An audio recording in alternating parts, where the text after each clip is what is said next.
Bienvenidos, iglesia, al club. Qué bueno que están con nosotros para estudiar la Biblia. Espero de que la tengan abierta en primer libro de Reyes, capítulo 19. Espero que tengan en qué anotar y especialmente espero que tengan sus corazones listos para escuchar lo que Dios puede hablar a nuestra vida. Oremos. Jesús, te damos gracias porque podemos acercarnos a ti, porque nos das la bienvenida a tu presencia, porque nos llamas a entrar al trono de la gracia. Jesús, queremos hacer eso para escucharte. En tu nombre oramos. Amén. Hoy vamos a estar estudiando desde el capítulo 19 hasta el capítulo 21 del primer libro de Reyes. Y recuerden que las preguntas de la guía, o sea, del club que nosotros tenemos, del club de lectura, nos ayudan a profundizar un poco más en algunos detalles que podemos aplicar para nuestra vida. Es que si nosotros simplemente leyéramos estos capítulos sin indagar en las respuestas que esta guía propone que busquemos, entonces pasaríamos de largo algunos detalles hermosos. Y las preguntas lo que hacen es llevarnos a meditar, a pasar un poco más de tiempo, y puede ser que Dios nos hable por medio de eso, además del maravilloso tiempo que vamos a tener estudiando la Biblia.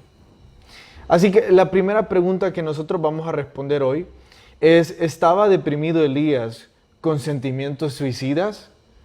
¿Y por qué después de tan grande victoria sobre los profetas de Baal?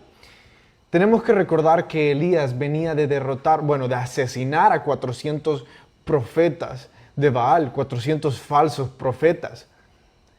Cualquiera en su posición se ha de haber sentido como Sansón o como David. Se ha de haber sentido como un militar poderoso, o se ha de haber sentido como un hombre que tenía el apoyo de Jehová de los ejércitos. Algo sucedió. Jezabel amenazó con asesinarlo. Es curioso que cuando Elías escucha que esa mujer había amenazado con asesinarlo, lo primero que él hace es deprimirse. Quisiera preguntarle a Elías: ¿por qué te deprimís que una mujer te amenace después de haber asesinado a 400 hombres? Yo sé que él me diría: esa es una mujer que está en el poder y que sabe manipular muy bien. De igual forma, no entiendo por qué del todo la depresión de Elías. No solo se deprimió, sino que tuvo sentimientos suicidas. Él deseó la muerte. Y ustedes dirán: qué raro, un siervo del Señor deseando la muerte. Deberían de sorprenderse. ¿Saben quién más deseó la muerte? David deseó la muerte. Salomón deseó la muerte. Job deseó la muerte. Jonás deseó la muerte. Hay tantas personas en la Biblia que caen en depresiones tan bárbaras que llegan a desear la muerte. Nosotros, como espectadores de tales situaciones, a veces solemos juzgar mal a las personas que están pasando como depresión y solemos decir que se están victimizando o que son demasiado exagerados. Solemos hacer burla de la situación que algunas personas están pasando. Iglesia, el llamado que hoy esta historia nos está haciendo no solo es para los que están pasando depresión, sino para todos aquellos que estamos como espectadores de las personas que podrían estar pasando depresión. Ustedes y yo no sabemos quién en nuestra mesa, quién en nuestra casa puede estar pasando depresión. Cualquier tipo de burla, cualquier tipo de ofensa puede aumentar los sentimientos que esa persona ya tiene. Puede llevarle a sentirse más hundido de lo que ya está. En estos días nosotros no nos damos cuenta de quiénes son los que están padeciendo una depresión y creemos que el suicidio o estos sentimientos están demasiado alejados de la realidad de nuestras vidas. Pero los índices han crecido y crecieron mucho más después de la pandemia. Ignorar que es una realidad y que hay personas padeciéndolo solo nos llevarían a ser personas de visión estrecha como el libro de hoy lo menciona. El libro de Viviendo por encima de la mediocridad.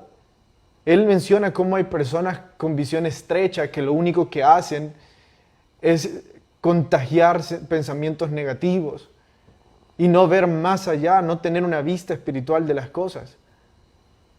Es lo que el verso de hoy, el que nos estamos aprendiendo esta semana, dice, porque el ocuparse de la carne es muerte, pero el ocuparse del espíritu es vida y paz. Cuando nosotros tratamos a las personas en nuestra carne, puede ser que les estemos empujando a un hoyo más grande del que ya están. La Biblia nos ha llamado a ser amables los unos con los otros, a ser amorosos. No empujarlos a un hoyo en el que puedan sentirse peor. Por lo tanto, yo sé que vamos a hablar de la depresión. Antes de hablar sobre la depresión y si ustedes lo están pasando,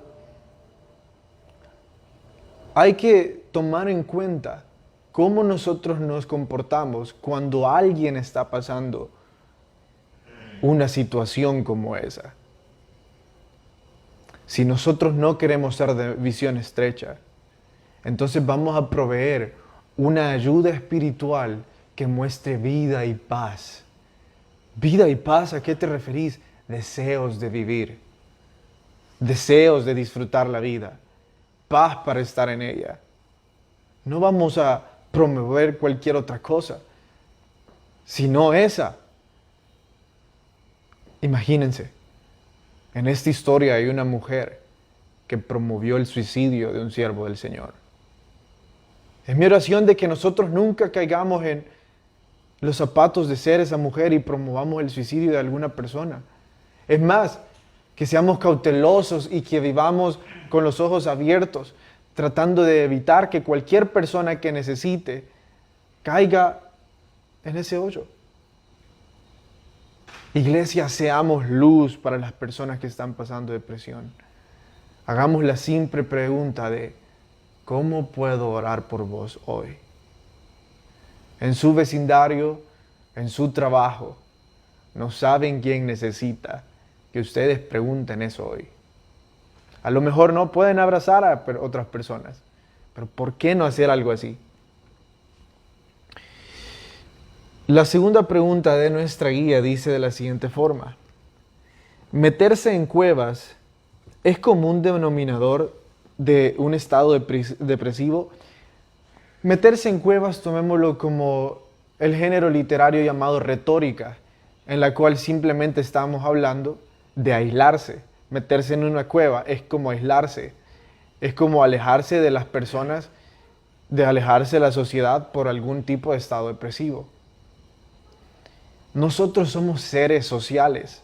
Fuimos creados con la intención de amar y con la intención de ser amados.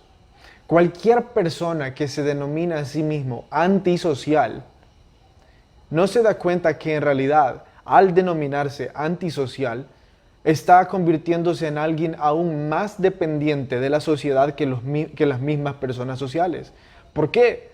Porque estás diciendo que dependés de la lejanía de estas personas, que dependés de cómo estas personas interactúen a tu alrededor y que te dejen solo. Eso te hace demasiado dependiente. Lo que estoy tratando de decir es,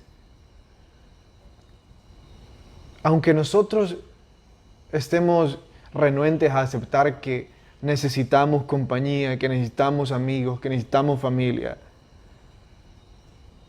es mentira que podemos vivir sin sociedad. Es mentira que podemos vivir solos. Por lo tanto, hermanos, cualquier vez que nosotros queremos estar solos, en realidad lo que queremos es hundirnos en nuestros pensamientos. Queremos hundirnos en nuestro dolor.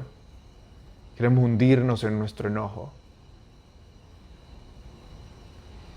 Si ustedes me dicen, no, lo que yo busco al estar solo es buscar al Señor, bueno, déjenme entonces darle un verso bíblico para todos aquellos que hoy puede ser que estén enfrentando algún tipo de depresión o que haya algo que les está causando una profunda tristeza. Es segunda carta a los Corintios. Segunda carta a los Corintios, capítulo 10, verso 5. Escuchen esto. Derribando argumentos y toda altivez que se levanta contra el conocimiento de Dios. Y escuchen lo más importante. Y llevando cautivo todo pensamiento a la obediencia de Dios, llevando cautivo todo pensamiento. Hermanos, el lugar donde comienza la depresión no es afuera de nosotros, es en nuestra cabeza. Los pensamientos son lo que están minando nuestro corazón y que están llevando a que se reproduzca la depresión. Por lo tanto, lo que hay que hacer es llevarlos cautivos. ¿Qué significa llevarlos cautivos? Apresarlos o encarcelarlos por medio de la obediencia a Dios. Derribar todos esos argumentos que me llevan a pensar que yo no tengo valor. Derribar todos esos argumentos que me llevan a pensar que ya no hay ninguna razón para vivir o que ya no hay ninguna salida para lo que yo estoy viviendo. Tenemos que derribar esos argumentos. Tenemos que llevárselos al Señor. Si quieren estar solos, que sea para llevar esos pensamientos cautivos, que sea para derribar esos argumentos. No para hundirse más en vuestros pensamientos. ¿Y qué es a la obediencia del Señor? Sé cuánto cuesta leer la Biblia cuando alguien está enfrentando una profunda tristeza. Pero eso es la obediencia al Señor. Abrir la Biblia y doblar sus rodillas es el primer paso para llevar cautivo cualquier pensamiento de depresión. Aislarse no es la respuesta. Buscar a Jesús sí lo es. Y Él va a cautivar cada uno de esos pensamientos. La pregunta 3 dice de la siguiente forma: ¿cómo interpretar que Dios no estaba en medio del poderoso viento, ni en el terremoto, ni en el fuego? Vamos a leer los versos para que ustedes puedan entender un poco mejor la pregunta. Dice, Él dijo, o sea, Jehová le dijo a Elías: sal fuera y ponte delante del monte de Jehová. Entonces Dios le dice: Elías, quiero mostrarte algo. Así que salí de tu cueva porque voy a mostrarte algo. Voy a mostrarte que yo estoy ahí. Entonces miren todo lo que sucedió frente a los ojos de Elías. Y he aquí que Jehová pasaba y un gran y poderoso viento rompía los montes y quebraba las peñas delante de Jehová. Pero Jehová no estaba ahí. O sea, Jehová no estaba en ese fuerte viento que azotaba los montes. Ahí simplemente está descrito de forma poética el fuerte viento que estaba azotando las montañas en donde estaba Elías. Y tras el viento, un terremoto, pero Jehová no estaba ahí. Y tras el terremoto, un fuego, pero Jehová no estaba ahí. Entonces, ¿para qué Dios hizo que Elías saliera si no estaba en el fuerte viento, no estaba en el terremoto y tampoco estaba en el fuego? Termina el verso 12 y dice: y tras el fuego, un silbo apacible y delicado. Un silbido apacible y delicado. ¿Qué es eso de un silbido apacible y delicado? Es una corriente de viento que produce un sonido armónico, delicado, tranquilo, que llena de paz. Después de que Elías vio el viento tempestuoso, vio el terremoto, vio el fuego, experimentó una corriente de viento que le produjo paz y dijo: ahí estoy yo. Y Elías pudo decir: ahí está Dios. Van a ser tantas las veces que Dios se va a manifestar a nosotros. No en un trueno, no en una ola, sino que en un delicado abrazo por medio del viento. Sino que en el sonido de los pajarillos al salir al jardín. E incluso puede manifestarse también en el delicado abrazo de una persona espiritual en su vida que está orando con usted y por usted. Puede ser que sea a través de la llamada de alguien que le ama y que está ahí para darle un consejo espiritual y para que no caiga. Es hermoso el detalle que Dios tiene con Elías al no dejarlo caer. Van a ser tantas las veces que nuestro buen pastor, nuestro buen padre, en los momentos en los que nos sintamos más débil,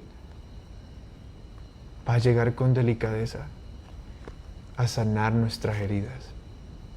¿Quién sabe qué es lo que Él ocupe? ¿Quién sabe si va a ser después del fuerte viento? ¿Quién sabe si va a ser después del terremoto o después del fuego? Pero estén por seguros que su aliento va a venir, que su consuelo va a venir. Elías dijo que él tenía un vivo celo. ¿A qué se refiere con tener un vivo celo?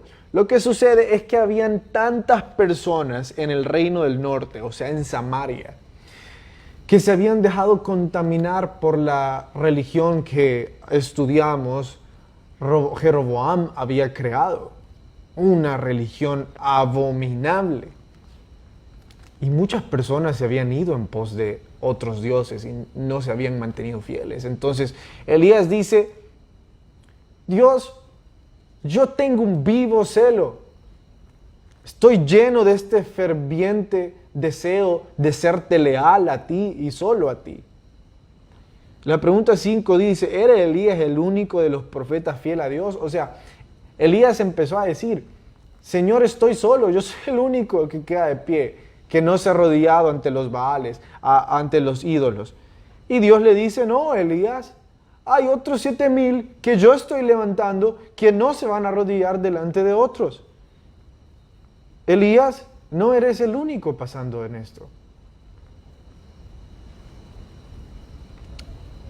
Vamos a dejar al pobre Elías por ahora ahí, porque vamos a terminar en los últimos minutos hablando sobre Acab.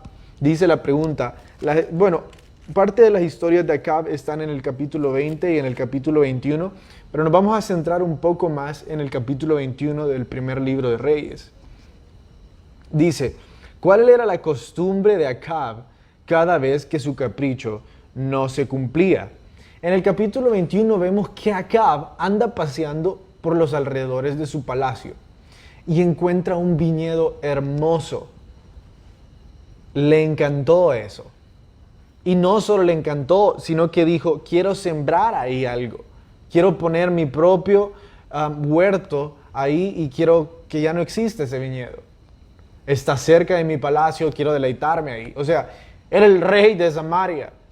Tenía tantas tierras, pero no le eran suficientes todas las tierras que tenía, sino que él quería esa única que no tenía. Entonces fue a hablar con el dueño y le dijo: dámelo. Y él le dijo: no puedo dártelo. La razón por la que el dueño de las tierras le dijo que no podía dárselo es porque para los israelitas, la tierra donde ellos viven o vivían era la promesa de Dios cumplida. Era por lo que sus padres pasaron 40 años en el desierto. Era aquello que les daba identidad, que les permitía sentirse parte de algo. Era lo que les hacía sentir que tenían dignidad. Entonces, para un israelita, entregar la tierra de sus padres no solo era desobediencia a Dios, porque Dios había dejado escrito en Levíticos que nadie podía arrebatarle las tierras a otro, y una vez las tierras estuvieran a nombre de una familia, siempre iban a pertenecer a esas familias. De eso se trataba el año del jubileo y de eso se trataba el rescate. ¿Hay una pregunta? Sí, sí, después. Entonces, el dueño de la tierra le está diciendo: no puedo hacerlo porque esto es lo único que yo tengo. Esto es algo tan valioso para mí. Entonces, Acab, el rey de Samaria, lleno de capricho, va hacia su mujer, y su mujer, siendo una experta en manipulación, arma todo un plan para que su capricho sea concedido. No importa cuánto tenga una persona, cuando se llena de caprichos, va a acudir a la manipulación. Este rey, cada vez que no se hacía lo que él quería, Por supuesto que acudía a su mujer porque ella era experta en manipulación. Debemos de tener cuidado, hermanos, de que cuando algo en nuestra vida no sucede como nosotros deseamos, no intentemos manipular a nadie y peor aún, acudir a alguien que nos ayude a manipular a otros. Tenemos que aceptar la voluntad de Dios en nuestra vida y tenemos que enfrentar que no siempre vamos a obtener lo que nosotros queremos. La manipulación es simplemente una muestra de que nos creemos dioses, de que nos creemos con el poder de saber lo que es mejor y de creer que lo que yo digo es lo mejor. Bueno, vamos a una pregunta. Dice Alejandro Montalvo. Alejandro Montalvo. Los 7,000 que pelearon contra los sirios, ¿eran los mismos que Dios dijo que le eran fieles? Es muy posible. Hay un comentario que dice que en realidad estos 7,000 eran profetas, porque Elías estaba peleando al decir que él era el único profeta. También hay otro comentario que dice que tenemos aquí en una hoja a Elías diciendo que está solo y Dios le dice hay otros 7,000 y en la siguiente hoja, o sea, como que si el escritor nos está queriendo decir aquí están los otros 7,000, aparecen los demás. Puede ser, la Biblia no dice estos son, entonces cualquier cosa que no sea literal es especulación, pero a mi punto de vista eran otros profetas, porque estos eran soldados, a mi punto de vista. ¿Vea? Muchas gracias, Montalvo, por participar. Bueno, pasemos al libro Cómo vivir por encima de la mediocridad. La primera pregunta, recuerden, la razón por la que nosotros tenemos preguntas y estamos estudiando la Biblia y el libro por medio de preguntas es para estar seguros que no solo tengamos un tiempo de lectura como el diario, que simplemente pasamos por ahí y no meditamos en lo que está ahí. Entonces, la primera pregunta de la guía del libro dice, ¿cuál era la misión de los espías y por qué la cambiaron? O sea, él está diciendo, él nos explicó que los espías que fueron mandados a reconocer la tierra prometida cuando Moisés estaba a punto de entrar a ella, cuando Moisés estaba apenas saliendo del desierto, la misión era simple, era reconocer la tierra prometida, era saber cómo era y llevar las noticias. Y ellos cambiaron esa misión por miedo, se dejaron sobrepasar por el miedo. Ahora, no quiero que ustedes caigan en la tentación de acusarles de cobardes. Hermanos, lo que esos espías vieron fueron los muros de Jericó. Muros increíblemente altos. Lo que esos espías vieron fue gigantes. Los judíos no eran guerreros. Ellos se habían criado como esclavos. Aparte de que habían nacido siendo esclavos. Entonces lo único que ellos conocían era la esclavitud. No eran guerreros. Ellos al ver esas cosas se murieron de miedo y con justa razón. Era un miedo totalmente racional.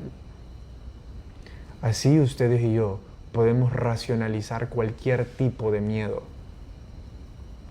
y podemos tomar algunas acciones que se vean responsables, porque nosotros tratamos de racionalizar esas acciones, pero al final cualquier cosa que vaya en contra de lo que el Señor ha hablado a nuestra vida es dejar la misión que Dios nos dio y seguir el miedo. No importa cuánto quiera racionalizarlo.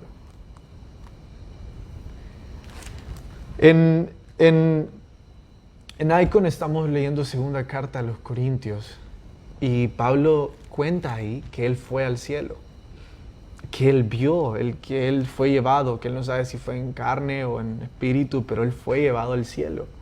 Está en el capítulo 12 si ustedes quieren leerlo. En Patmos nosotros estamos estudiando Filipenses. Y en Filipenses Pablo dice, para mí el vivir es Cristo y el morir es ganancia. Nunca había entendido ese verso tan a plenitud hasta que entendí por qué Pablo lo había dicho. Pablo ya conocía el cielo, por lo tanto él podía decir con seguridad, para mí el morir es ganancia. Cada vez que nosotros olvidamos nuestra misión aquí en la tierra y dejamos que el miedo nos lleve, estamos valorando esta tierra más de lo que valoramos el cielo. Y ojalá tuviéramos la oportunidad de ver la tierra prometida y decir, lo deseo más que deseo estar en el desierto. La segunda pregunta dice, impacto de la gente de visión estrecha. El negativismo de estas personas va a afectar a los demás. Las personas que tienen una visión estrecha tienen esta cualidad, nos dice el escritor, que son contagiosos. Invitan a los demás a no moverse y a tener esa misma visión estrecha. Y el escritor nos dice qué es lo contrario a ser una persona de visión estrecha. Alguien que se muere de miedo y olvida su misión en la tierra. Lo contrario de ser una persona de visión estrecha, dice el escritor, es alguien que tiene los ojos de fe. Y es que hubieron 2 espías, él nos cuenta, que su reporte de la tierra prometida no fue de miedo, sino que fueron valientes. Entonces, la visión que ellos tuvieron de eso fue fe. ¿Y saben qué recibieron Josué y Caleb por haber hecho eso? Que las personas intentaron apedrearlos. Y es ahí donde esta frase toma sentido. Es improbable que la mayoría haya tenido razón alguna vez. O sea, el escritor está diciendo, la mayor parte de personas no pueden tener la razón. Los movimientos grandes, los grandes porcentajes de personas no significa que tengan la razón.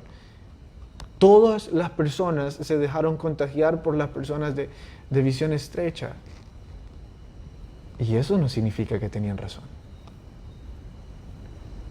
Y por eso querían apedrear a Josué y a Caleb.